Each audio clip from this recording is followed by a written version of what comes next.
Всем привет, my name is Elvin and welcome back to yet another video. Today we will break down what is a camera. A camera, or camera obscura, meaning dark chamber, is basically a black box with a hole on one end of it. As light passes through the box, an inverted image is projected on the inner back wall of this box. This is referred to as a pinhole camera and is the most basic example of image projection.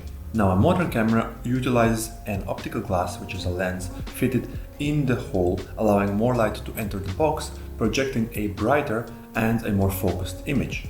A camera lens is basically a shell, or a barrel as I like to call it, with multiple lenses inside, which are carefully placed, allowing the light to focus at a single point before being projected as an image at the inner back wall of our box. Now that we have this improved contraption, we need to find a way to physically capture an image. For hundreds of years, scientists knew that there are silver salts that are sensitive to light, and they darken as soon as they're exposed to the light. And this led us to the development of photographic film, which is basically a piece of plastic coated with a layer of silver halide, which is a silver salt, mixed in a gelatin emulsion. That allowed us to make an image negative, which through a reversal process would turn into a positive image. So we take this film, put it at the end of our box where the image is, and voila, we have ourselves a camera. Now, like any new invention, our contraption has a couple of problems. The first one arises whenever we're trying to make the actual picture.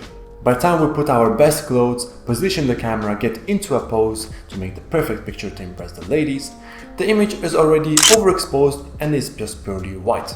To fix this, a shutter was invented. A shutter is basically a piece of plastic that was placed right in front of a film, blocking light from coming in contact with the film, allowing the photographer to dictate when a picture is to be captured. Now that this is solved, we have another problem.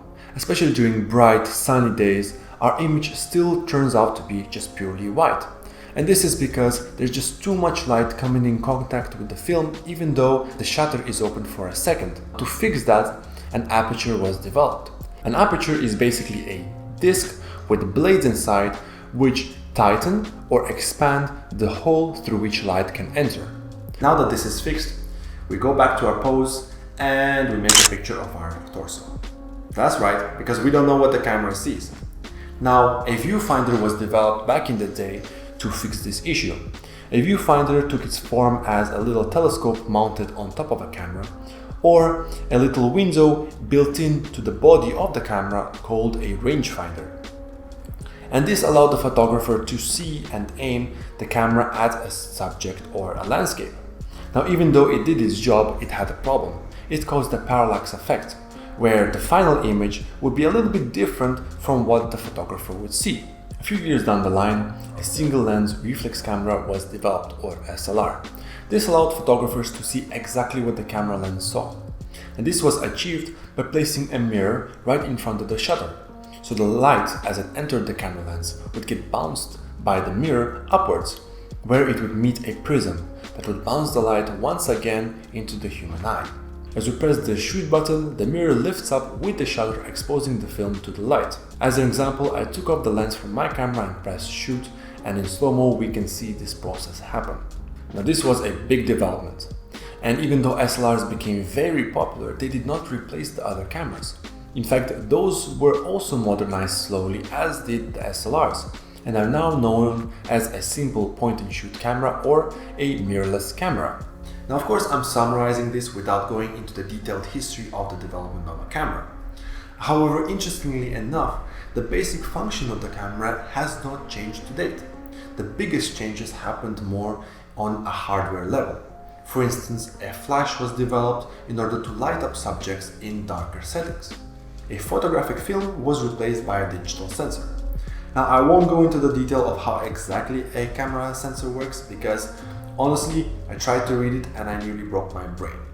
However, from what I understood, an image sensor is comprised out of small little pixels that are light sensitive and are color specific to either red, green, and blue.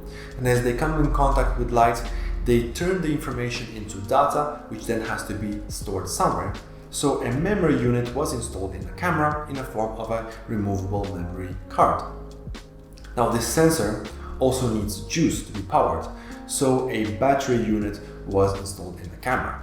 Another big development came with the introduction of screens. Now you do not need to buy a DSLR to be able to see exactly what the camera sees, because the screen acted as a viewfinder. Essentially, you can make great photos with both either a DSLR, a mirrorless, or a simple point-and-shoot camera. Nevertheless, professionals do prefer a DSLR. And with the flip screen, now we could finally make that photo that we longed for to impress the ladies. And that basically sums up how a camera lens works. I hope you found this information useful. I know I did, and I definitely am happy that I looked at how a camera works, because it opened doors to new pathways which I ought to take in order to develop a better understanding of how to make great photos. For instance, how do we use properly the shutter, the aperture, the ISO, which is another way of controlling brightness using the image sensor, as well as other things. So once again, I hope you enjoyed it. Do consider subscribing, and I see you in the next video. That I just owe to look in and get a solid knowledge on. Solid knowledge. A camera lens. A camera lens. A camera lens. A camera lens